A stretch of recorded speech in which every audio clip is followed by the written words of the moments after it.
நண்பர்களே, உலகின் மிக மகிழ்ச்சியான நாடுகள் பட்டியலில் எப்போதும் முதலிடத்தில் இருக்கும் ஒரு நாட்டைப் பற்றி தெரியுமா? மாதம் பல லட்சம் சம்பளம், இலவச கல்வி, அற்புதமான இயற்கை என எல்லாமே இங்கே உண்டு. அதுதான் நோர்வே.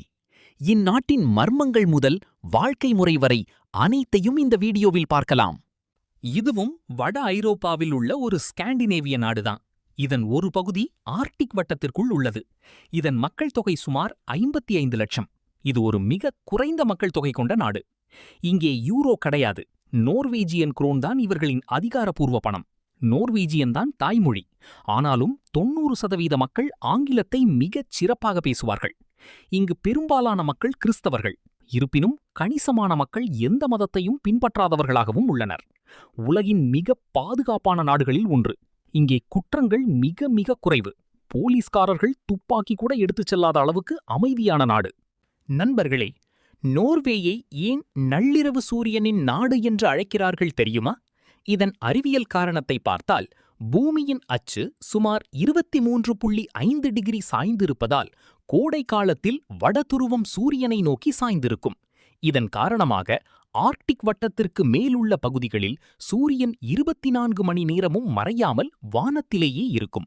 இதன் கால அளவானது நோர்வேயின் வடக்கு பகுதிகளில் மே மாதம் பாதியிலிருந்து ஜூலை மாதம் இறுதி வரை, அதாவது சுமார் 76 நாட்கள் நீடிக்கும். இங்கிருக்கும் மக்களின் வாழ்க்கை முறை பற்றி பார்த்தால், இந்த நாட்களில் இரவு என்பதே இருக்காது. மக்கள் நள்ளிரவு 12 மணிக்கும் வெயிலில் கால்பந்து விளையாடுவது, மலை ஏறுவது மற்றும் நீச்சல் அடிப்பது என மிகவும் சுறுசுறுப்பாக இருப்பார்கள்.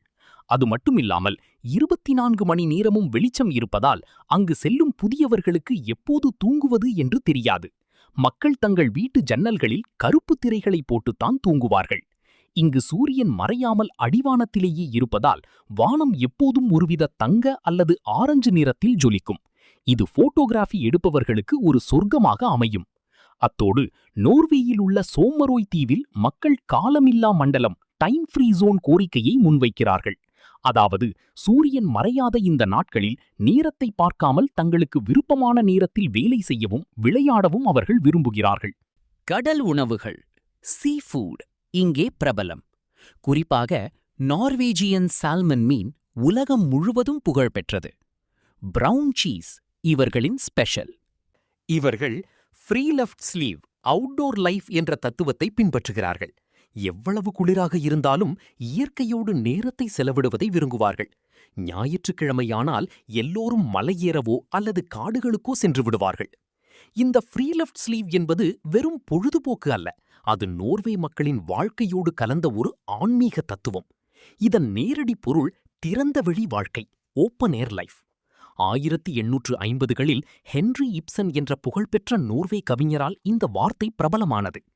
மனிதன் இயற்கையின் ஒரு பகுதி, எனவே இயற்கையோடு இணைந்திருப்பது உடல் மற்றும் மன ஆரோக்கியத்திற்கு அவசியம் என்பதே இதன் அடிப்படை.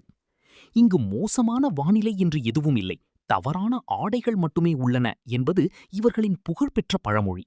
அதனால் பனிப்பொழிவு இருந்தாலும் மழையாக இருந்தாலும் இவர்கள் வெளியே செல்வதை நிறுத்த மாட்டார்கள்.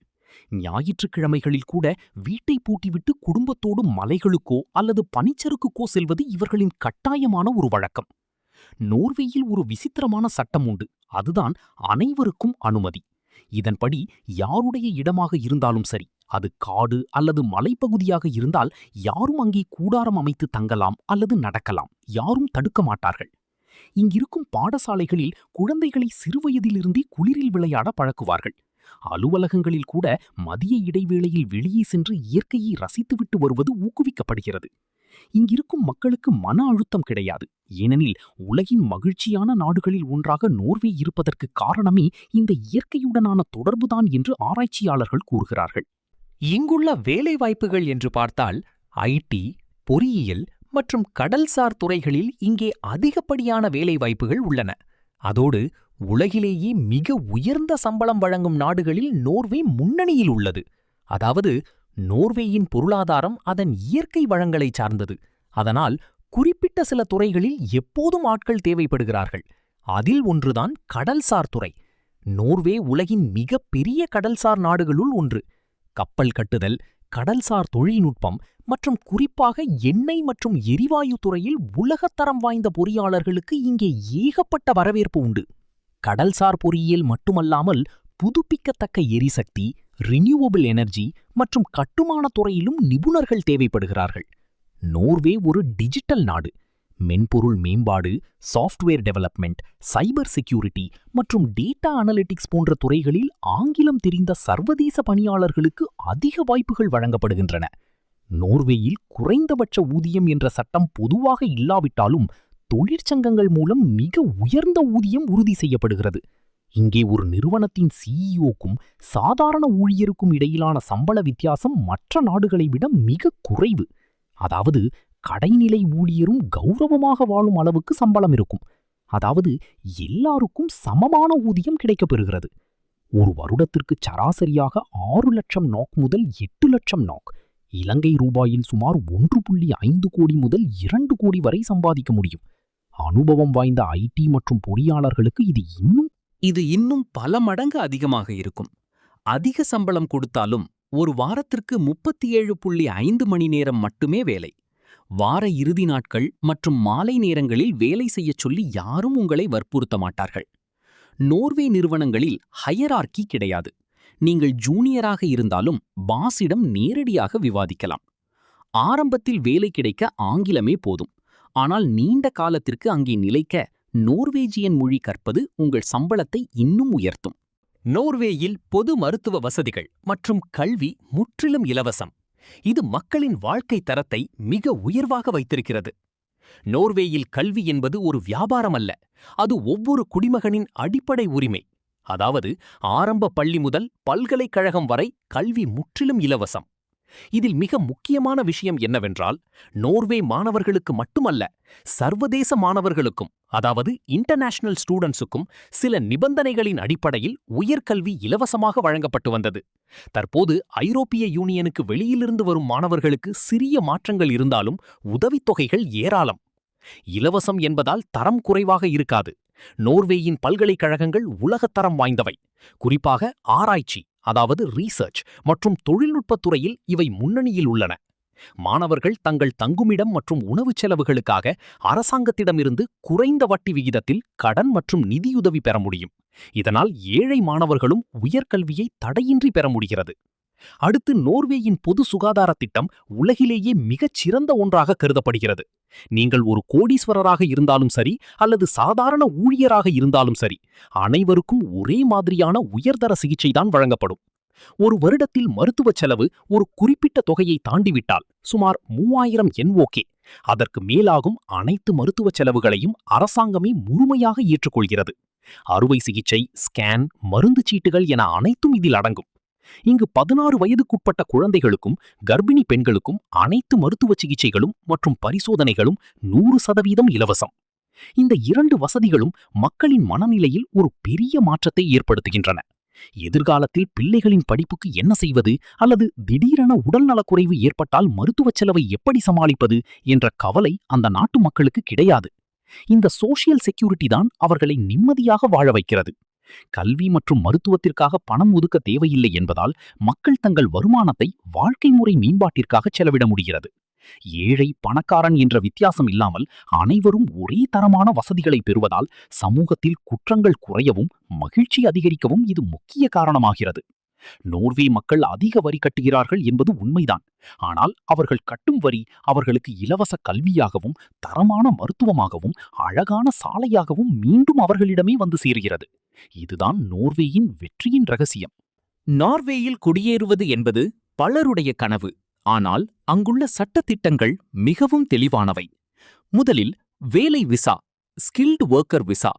இதுக்கு ஐரோப்பிய யூனியனுக்கு வெளியே இருப்பவர்கள், இந்தியா, இலங்கை போன்ற நாடுகள் நார்வேக்கு வர இதுதான் முதன்மையான வழி.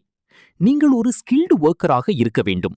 அதாவது பல்கலைக்கழக பட்டம், டிகிரி அல்லது ஒரு குறிப்பிட்ட துறையில் நீண்ட கால அனுபவம் மற்றும் நிபுணத்துவம் பெற்றிருக்க வேண்டும்.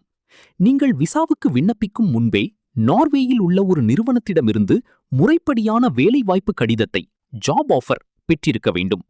அந்த வேலைக்கான சம்பளம் நார்வேயின் தர நிர்ணயத்தின்படி இருக்க வேண்டும். அதாவது நீங்கள் தகுதியான ஒரு நிபுணராக இருந்தால் நார்வேயில் 6 மாதங்கள் தங்கி வேலை தேடுவதற்கான பிரத்யேக விசாவுக்கும் விண்ணப்பிக்க முடியும். இதற்கு போதிய பணவசதி உங்களிடம் இருக்க வேண்டும். அடுத்து, நிரந்தர குடியுரிமை. நார்வேயில் நிரந்தரமாக தங்குவதற்கு, PR வாங்குவதற்கு நீங்கள் பின்வரும் நிபந்தனைகளை பூர்த்தி செய்ய வேண்டும். இதற்கு நீங்கள் குறைந்தபட்சம் 3 ஆண்டுகள் நார்வேயில் தற்காலிக வசிப்பிட அனுமதியுடன் தங்கியிருக்க வேண்டும். கடந்த 1 வருடத்தில் நீங்கள் குறிப்பிட்ட அளவு வருமானம் ஈட்டியிருக்க வேண்டும் மற்றும் அரசாங்கத்திடமிருந்து எந்த நிதியுதவியும் பெற்றிருக்க கூடாது. இதுதான் மிக முக்கியம். நார்வீஜியன் மொழியில் தேர்ச்சி பெற்றிருக்க வேண்டும் மற்றும் அந்நாட்டின் சமூக விழுமியங்கள் குறித்த தேர்வில் வெற்றி பெற வேண்டும். இறுதியாக, குடும்ப மறு இணைப்பு, ஃபேமிலி இமிகிரேஷன். நார்வேயில் வேலை செய்பவர்கள் அல்லது PR வைத்திருப்பவர்கள் தங்கள் மனைவி மற்றும் குழந்தைகளை நார்வேக்கு அழைத்து வர முடியும். இதற்கு ஸ்பான்சர் செய்பவருக்கு போதிய வருமானம் இருக்க வேண்டும் என்பது நிபந்தனை. நண்பர்களே, இது உங்களுக்கான குட்டி ஆலோசனை. நார்வே குடியேற்றம் தொடர்பான அனைத்து அதிகாரப்பூர்வ தகவல்களுக்கும் UDI Norwegian directorate of immigration இணையதளத்தை மட்டுமே நம்புங்கள். ஆரம்பத்தில் ஆங்கிலம் தெரிந்தால் வேலை கிடைக்கும். ஆனால் நீங்கள் PR வாங்க வேண்டும் என்றால் நார்வீஜியன் மொழி கட்டாயம். நார்வேயின் ஸ்வால்பார்ட் தீவுகளில் சில சிறப்பு குடியேற்றச் சட்டங்கள் உள்ளன. விசா இல்லாமலே வசிக்க முடியும். ஆனால் அங்கு வாழ்வது மிகவும் கடினம். கடும் குளிர் மற்றும் துருவ கரடிகள் அதிகம். இங்குள்ள கடும் குளிரை சமாளிப்பது எப்படி? நார்வேயில் கடும் குளிர் நிலவும். இதை சமாளிக்க சரியான அடுக்கு ஆடைகளை, லேயர்டு க்ளோதிங் தேர்ந்தெடுப்பதும் குளிர்கால விளையாட்டுகளில் ஈடுபடுவதும் இவர்களின் கலாச்சாரம். இங்குள்ள மர்மங்கள் மற்றும் சுவாரஸ்யங்கள் பத்தி பார்க்க போனால், வடக்கு நார்வேயில் மே மாதம் முதல் ஜூலை வரை சூரியன் அஸ்தமிக்காது. இரவு 12 மணிக்கும் வெயிலடிக்கும். நார்வேயின் வரலாறு வீரமிக்க வைக்கிங் வீரர்களுடன் தொடர்புடையது. அவர்களின் மர்மமான கதைகள் இன்றும் அங்கே பேசப்படுகின்றன. வானத்தில் வண்ண வண்ண ஒளி நடனமாடும் ஆரோரா புரியாலிஸ் இங்கே நிகழும் ஒரு மாயாஜாலம். மற்றும் இங்குள்ள பெண்களைப் பற்றிய சுவாரஸ்யமான தகவல்களை பார்த்தால், நார்வேயில் ஆண்களுக்கு நிகராக பெண்கள் அனைத்து துறைகளிலும் உள்ளனர். உலகிலேயே பெண்களுக்கு பணிபுரியவும் குழந்தை வளர்க்கவும் மிகவும் வசதியான நாடு இதுதான். இங்கே பெண்களுக்கு மிக நீண்ட காலம், சுமார் 1 வருடம், ஊதியத்துடன் கூடிய பேறுகால விடுப்பு, மெட்டர்னிட்டி லீவ் வழங்கப்படுகிறது. இங்கு சென்றால் கட்டாயம் பார்க்க வேண்டிய இடங்கள் என்று பார்த்தால், ஓஸ்லோ, நவீனமான தலைநகரம் மற்றும் விக்ரம்களின் அருங்காட்சியகம். பெர்கன், மலைகளால் சூழப்பட்ட அழகான வரலாற்று நகரம். ஜெய்ரங்கர் ஜோட், யுனெஸ்கோ அங்கீகரித்த உலகின் அழகான நீர்ச்சந்தி ஃபியோர்ட். ட்ரோம்சோ, வடக்கு ஒளியை பார்க்கச் சிறந்த இடம். அட்லாண்டிக் சாலை, இது உலகின் மிக அழகான சாலைகளில் ஒன்றாக கருதப்படுகிறது. பிரெய்கிஸ்டோலன், அதாவது பல்பிட் ராக், இது ஒரு பிரம்மாண்டமான தட்டையான பாறை. லோஃபோடன் தீவுகள், சிவப்பு குடிசைகள், உயரமான மலைகள் மற்றும் நீல நிற கடல் என ஒரு ஓவியம் போலவே இந்த தீவுகள் இருக்கும். ட்ரோல் டுங்கா, அதாவது ட்ரோல் ஸ்டங், மலையின் உச்சியில் நாக்கு போல நீட்டிக்கொண்டிருக்கும் ஒரு பாறை. வைக்கிங் கப்பல் அருங்காட்சியகம். ஓஸ்லோவில் உள்ள இந்த அருங்காட்சியகத்தில் 9ஆம் நூற்றாண்டைச் சேர்ந்த ஒரிஜினல் வைக்கிங் கப்பல்களை பார்க்கலாம். ஃப்ளோம் ரயில் பயணம். செங்குத்தான மலைகளுக்கு இடையே செல்லும் இந்த ரயில் பயணம் உலகின் மிக அழகான ரயில் பயணங்களில் ஒன்றாக புகழ்பெற்றது. நார்வே உலகின் விலை உயர்ந்த நாடுகளில் ஒன்று என்பது உண்மைதான். ஆனால் முறையான திட்டமிடல் இருந்தால் பட்ஜெட் விலையிலும் இந்த நாட்டை சுற்றி பார்க்க முடியும். சுற்றுலா விசாவில், அதாவது டூரிஸ்ட் விசாவில் பட்ஜெட்டில் சென்று வர சில முக்கியமான டிப்ஸ் இதோ. நார்வே ஒரு ஷெங்கன் நாடு. எனவே நீங்கள் ஷெங்கன் சுற்றுலா விசாவுக்கு விண்ணப்பிக்க வேண்டும். பயணத்திற்கு 3-4 மாதங்களுக்கு முன்பே டிக்கெட் முன்பதிவு செய்வது செலவை குறைக்கும். மலிவு விலையில் விமானங்களை பெற ஏர்லைன்ஸ் ஆஃபர்களை கவனியுங்கள். தங்குமிடம், அதாவது பட்ஜெட் அகாமடேஷன். ஹோட்டல்களை விட ஹாஸ்டல்கள் மிகவும் மலிவானவை. கவுச் சர்ஃபிங் மூலம் உள்ளூர் மக்களின் வீடுகளில் இலவசமாக தங்கும் வாய்ப்புகளையும் தேடலாம். அல்லது வைல்ட் கேம்பிங். அல்லமன்ஸ் ரெட்டன் என்ற சட்டப்படி நார்வேயில் பொது இடங்களில் எங்கு வேண்டுமானாலும் நீங்கள் கூடாரம், அதாவது டென்ட் அமைத்து தங்கலாம். இதற்கு பணம் கட்ட தேவையில்லை. இது ஒரு மிகப்பெரிய பட்ஜெட் சேமிப்பு வழி. உணவு செலவை குறைக்க ஹோட்டல்களில் சாப்பிடுவது மிக அதிக செலவாகும். அங்குள்ள சூப்பர் மார்க்கெட்களில், அதாவது ரீமா 1000, கிவி பொருட்களை வாங்கி நீங்களே சமைத்து சாப்பிடுவது 70% செலவை குறைக்கும். கடைகளில் பாட்டில் தண்ணீர் வாங்க தேவையில்லை. நார்வேயின் குழாய் நீர், அதாவது டேப் வாட்டர், உலகின் மிக சுத்தமான நீர். அதை இலவசமாகவே குடிக்கலாம். போக்குவரத்துக்கு கார் வாடகைக்கு எடுப்பதை தவிர்த்துவிட்டு ரயில்கள் மற்றும் பேருந்துகளை பயன்படுத்துங்கள். மினி பிரிஸ் டிக்கெட்களை முன்கூட்டியே ஆன்லைனில் பதிவு செய்தால் ரயில் பயண கட்டணம் பாதியாக குறையும். ஓஸ்லோ போன்ற நகரங்களை சுற்றி பார்க்க நடந்தே செல்வது சிறந்தது, அல்லது வாடகை சைக்கிள்களை பயன்படுத்தலாம்.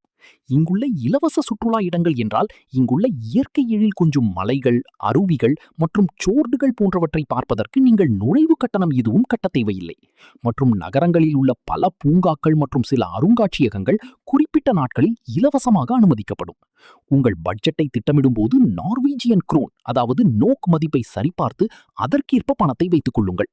இந்த வழிகளை பின்பற்றினால் ஒரு நடுத்தர பட்ஜெட்டிலேயே நார்வேயின் அழகை ரசிக்க முடியும்.